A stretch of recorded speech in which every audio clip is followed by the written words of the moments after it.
Hello and welcome to how to make a totally rad, completely original, one-of-a-kind, super cool thumbnail for YouTube.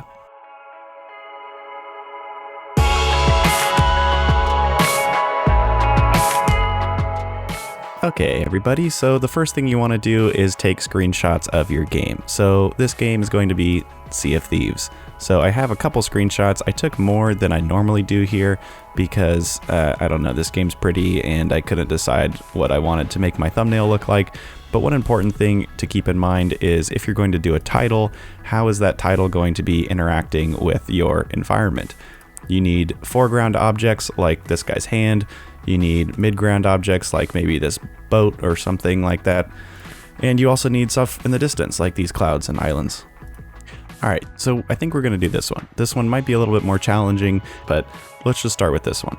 So I like this one because you see a lot of sky, it's pretty, it's blue, you got the ship in the background. So I don't like this chest in this screenshot, so I think I'm going to try to replace it with some of the water that I see in this screenshot, so we'll see how that goes. So in this one, I usually start by using the clone tool in Photoshop. Also, this is all in Photoshop, by the way. And just start by painting out some of the things you don't want, like this name card. I don't really want to see it, just because it's not super pretty. There, I got the name out, and that doesn't really matter because we're going to take that out anyway. So let's try something a little different. We're going to use the lasso tool, select this wood crate thing. Yep, just like that. And then we're going to do fill and content aware fill, and we'll just see what happens. Okay, that looks terrible, but it's fine. It's a good starting spot. So let's move on to this picture now. I'm going to just make a quick selection here, and you can use the shape tool to do this, but I prefer using this and then just converting it to a mask later. That way you get a little bit more room to play around later. Boom. Then when you have this, we're going to click down here and that creates a mask. And now all we see is the water. Always remember to use masks. Don't ever erase anything. If you were to erase this, this is what happens. Now what if I want that water back? What are you going to do? It's gone. It's gone forever. Always use masks. All we have to do is use a white color on this mat here and it erases things. Use the black and it paints things back in. Isn't that cool?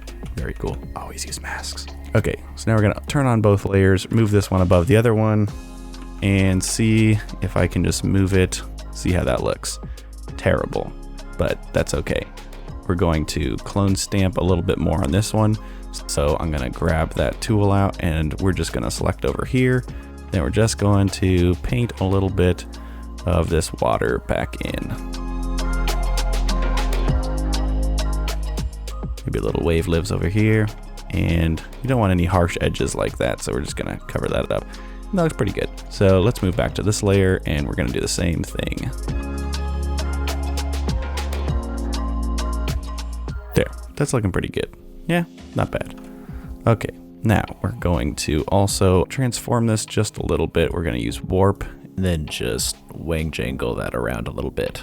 Yeah, I think I'm liking that a little bit better. Now, I think I'm gonna also duplicate this layer, flip horizontally, gonna put that over here like this.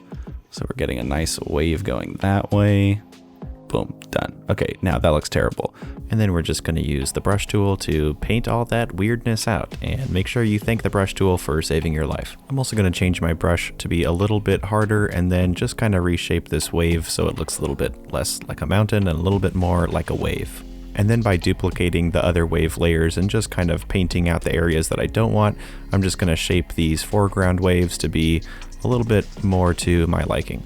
That's looking pretty good. I usually try to have my thumbnails as clean as possible, and that way I can just throw my own stuff on top of it and it'll look nice. So what I'm going to use is the quick select tool and just start selecting the background of this image because that's the part I don't want. That's pretty good right now. Obviously it's not getting most of the sails and stuff like that, but we're gonna leave that for right now. It doesn't need to be perfect, we're just trying to get the main area. So now that you've made another layer mask, what we're gonna do is invert it using Control or Command I.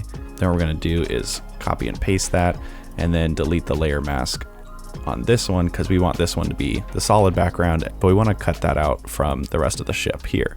So what I'm gonna do is lower the opacity of the background, not all the way, just enough so you can still see it, but you can also see the checkerboards underneath. And then we're going to go inside here with the brush. Then it's your time to be a regular Bob Ross and paint it up.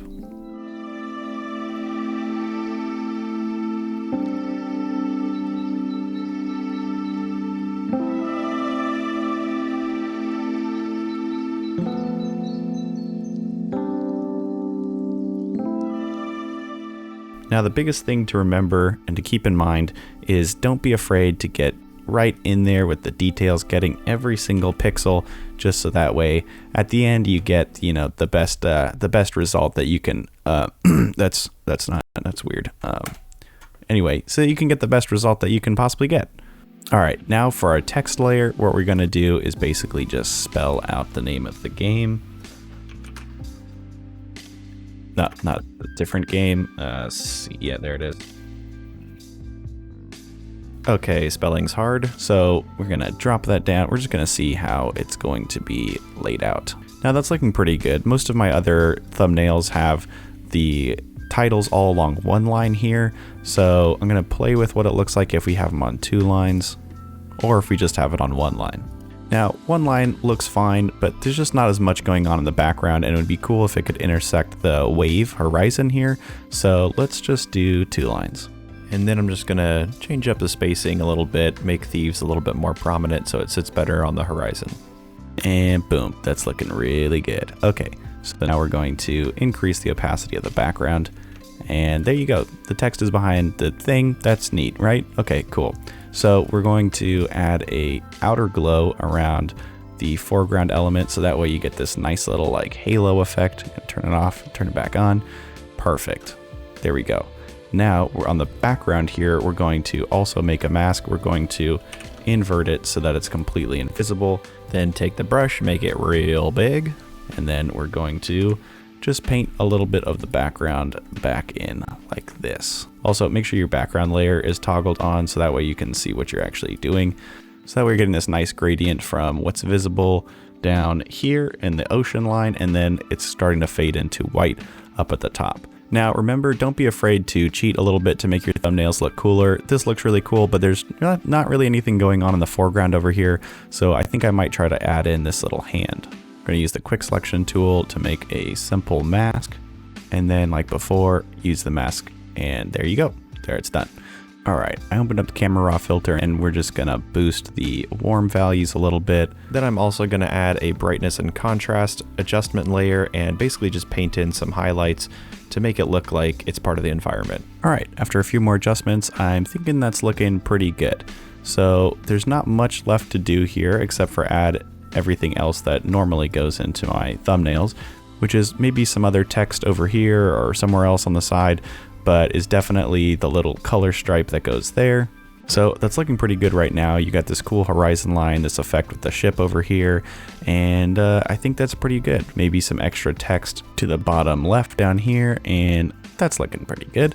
I am by no means an expert on thumbnails or even Photoshop for that matter, but it's something that I've come to know and learn over years of looking up YouTube videos, how-to videos, so you guys can definitely do something similar with Photoshop or maybe another photo editing software. All the basic principles are the same with masking and depth of field and getting text to stand out and composition and that sort of thing.